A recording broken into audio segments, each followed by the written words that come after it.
Good day, Trini and American friends. Before I start this video, I want to show you my new shirt. Born in America with a Trinidadian heart. Kind of describes unofficial Trini.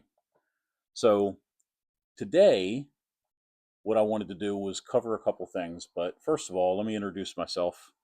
I am Dave, your unofficial Trini, back to share some thoughts about Trinidad's sister island, Tobago.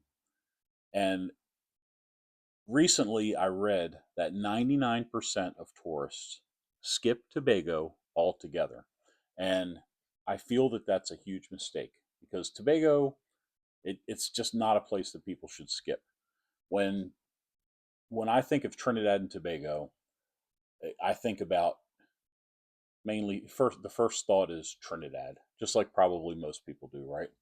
Because Trinidad is the place that has all the parties, the carnival.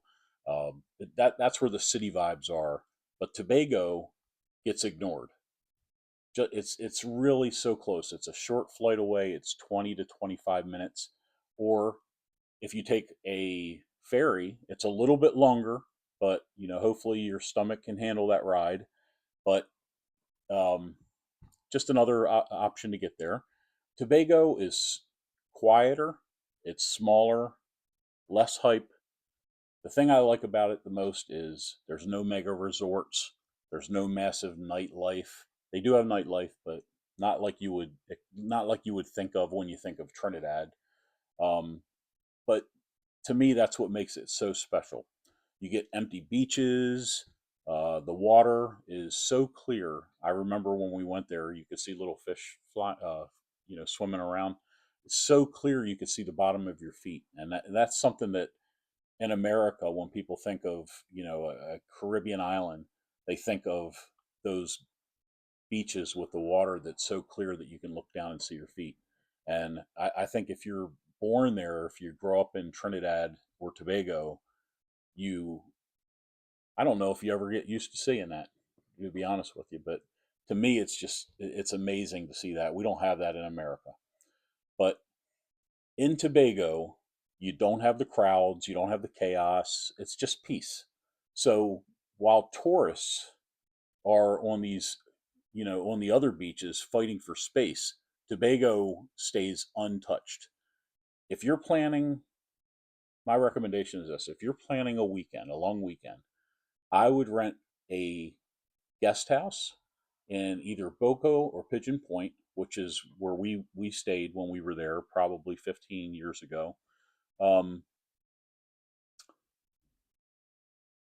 take an excursion on a glass bottom boat, go snorkeling in the Boco Reef. I remember when we went there, we went out to the Nylon Pool, and to me, it's so incredible. The coral has disintegrated into the sea, and it has formed a type. It has just built up over the years, and you can get out in the middle of the sea and walk around, and it's incredible. My son was about 5 years old at the time, and we were out there, for a few hours just having fun in the middle of the sea. So it's incredible. But I think that Tobago, if you're going to go to Tobago, I would do that. There's so many things inland that you could see. It's a tropical paradise. It's exactly what you would think of when you think about a tropical island. At least from an American standpoint, that's what we think of. So you have the lush forests, I guess you would call it, the mountains. There's waterfalls. The people are so friendly. It's a great place to go for vacation. If you want to relax, if you want to go and have a great time partying, well, I would, my opinion, I would go to Trinidad. But I think that most people who ignore this, I think that they're making a big mistake, and I think that it's something that you should put on your itinerary to go to relax and unwind and have a great time. Anyway, just wanted to share those thoughts with everyone. This is unofficially Trini signing off. Peace out.